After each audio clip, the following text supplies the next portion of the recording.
أعوذ بالله السميع العليم من الشيطان الرجيم. بسم الله الرحمن الرحيم. يا أيها الناس اتقوا ربكم الذي خلقكم من نفس واحدة وخلق منها زوجها وبث منهما رجالا كثيرا ونساء. صدق الله العلي العظيم. پچھلے اتوار کی درس فقہ المعاشرت میں اسی سورہ نساء کی آیت کو پڑھ کر سنایا گیا تھا،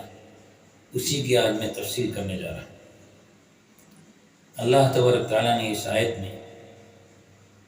سب سے پہلے اپنے ربوبیت کے ساتھ رب سے ڈرنے، یعنی تمام انسانوں کو، تمام انسانیت کو مخاطب فرما کر، پکار کر ایک رب جس نے تمہیں پیدا کیا ہے اس سے ڈرنے کا حکم دیا ہے۔ تو اس میں رب کی ربوبیت، یعنی تمام انسانوں کے رب بھی ایک ہیں۔ پھر اللہ تبارک تعالیٰ نے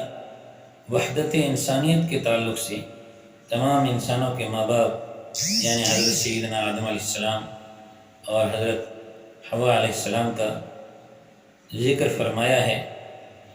تو اس سے بھی تمام انسانیت کی وحدت، یعنی ان کے ماں باپ ایک ہیں اور ایک ہی نسل سے یہ انسان چلا ہے، اس کا ذکر فرما کر انسانیت کے حقوق کو بھی بیان فرما دیا ہے۔ پہلے اللہ تبارک تعالیٰ اپنے رب کی ربوبیت بتا کر رب سے ڈرنے،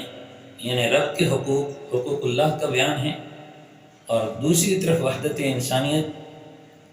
اور جد امجد کا ذکر فرما کر حقوق العباد کا ذکر فرمایا ہے۔ پورے اسلام کا خلاصہ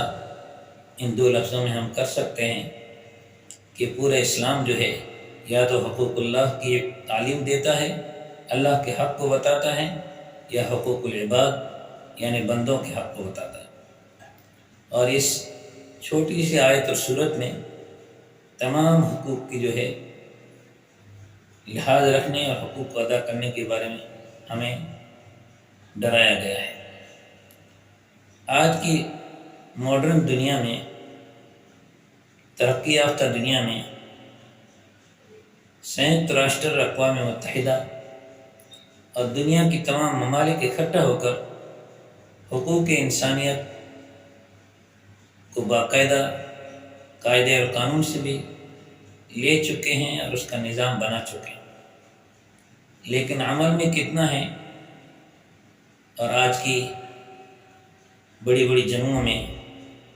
چاہے یوکرین اور روس کی جنگ ہو، چاہے فلسطین اور اسرائیل کی جنگ ہو، کتنی حقوق انسانیت کی پامالی ہو رہی ہے کہ سارے انسان دیکھ رہے ہیں۔ لیکن ہمیں پورے وثوق اور یقین کے ساتھ اس بات کو عرض کرنے میں، پیش کرنے میں کوئی جھجک نہیں کہ اللہ کی سچی کتاب، اللہ کے سچے مذہب یعنی قرآن مقدس اور اسلام میں حقوق انسانیت کی اور وحدت انسانیت کی تعلیم دی گئی ہے،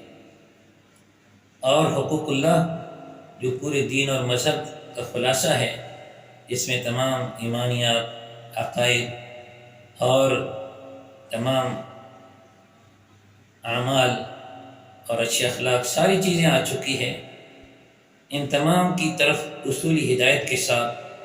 ہمیں حقوق انسانیت کی تعلیم دی گئی ہے۔ پھر مزید تمام انسانوں کو اس میں مساوات اور برابری کا بھی سبق دیا گیا ہے۔ پھر آگے اللہ تبارک تعالیٰ فرما رہے ہیں وَاتَّقُوا اللَّهَ الَّذِي تَسَاءَلُونَ بِهِ وَالْأَرْحَامَ، ڈرو اس اللہ سے جس کا تم واسطہ دے کر آپس میں سوال کرتے ہو، اور تمام رشتہ داریوں کے بارے میں، یعنی رشتہ داری کی حق تلفی کے بارے میں ڈرو۔ پھر اس میں حقوق انسانیت کا جو دوسرا حصہ ہے، یعنی انسانی معاشرت، اس میں خاص طور سے رشتہ دار، چاہے ددھیال کا رشتہ دار ہو، چاہے ننھیال کا ہو، چاہے کوئی بھی رشتہ دار ہو، سارے رشتہ داروں کے عمومی حق کو اور ان کی حق تلفیق کے بارے میں اس آیت میں ڈرایا گیا ہے۔ اور پھر رشتہ داروں میں سب سے بڑا رشتہ، سب سے عظیم رشتہ اور سب سے زیادہ قابل احترام اور قدر کے لائق جو رشتہ ہے وہ ماں باپ کا ہے۔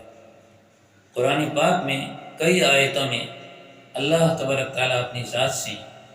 یعنی عرش عظیم کا رب العرش العظیم اپنی ذات سے ڈرا کر پھر ہمیں فرش والوں پر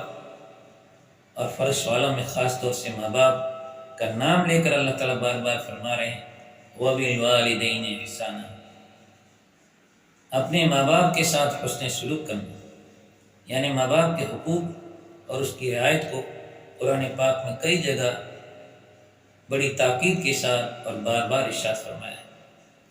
اس سے ماں باپ کے حقوق یہاں اجمالاً بیان ہوئے ہیں اور اس کی تفصیل قرآن کریم کی دوسری آیتوں میں ہے، ہم آئندہ انشاءاللہ اس کو تفصیل سے بیان کریں گے۔ اور پھر حقوق ایک اجتماعی انسانیت کے ہیں، پھر تمام معاشرت اور رشتہ داریوں کے حقوق ہیں، پھر انفرادی ہم حقوق جس طرح ماں باپ کے حقوق ہیں، اسی طرح اولاد کے بھی حقوق ہیں، اسی طرح میاں بیوی کے آپس کے حقوق ہیں، اسی طرح تمام رشتہ دار چھوٹے بڑے ہر ایک کے آپس میں حقوق ہیں۔ اس کی تفصیل کتب فقہ میں اور اصلاحی رسائل اور مسائل میں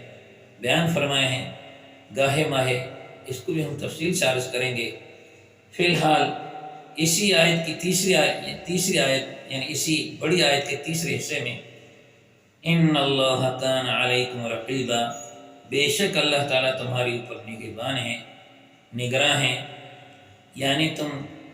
جلوت میں ہو چاہے محفل میں عام مجمع میں ہو تو بھی اللہ تعالیٰ دیکھ رہا ہے، خلوت میں ہو اکیلے پن میں ہو تو بھی اللہ تعالیٰ دیکھ رہے ہیں، دن کے اجالے میں ہو تو بھی اللہ تعالیٰ دیکھ رہے ہیں، رات کے اندھیرے میں ہو تو بھی اللہ تعالیٰ دیکھ رہے ہیں، تم گھر سے باہر عام مجمع میں واہ واہ لے رہے ہو، بڑے بڑے مجمع شادی ہو بیاہ ہو مرنا ہو وہاں واہ واہ لے رہے ہو، وہ بھی اللہ تعالیٰ دیکھ رہے ہیں، اور گھر کے اندھیریوں میں تم انصاف کر رہے ہو، رشتہ داروں پر اولاد پر بیویوں پر یا ظلم کر رہے ہو، اللہ تعالیٰ ہر حال میں دیکھ رہے ہیں۔ یہ تمام اصولی ہدایات اس آیت شریفہ میں اجمال کے ساتھ بیان ہو چکی ہے۔ اللہ تبارک تعالیٰ ہمیں تمام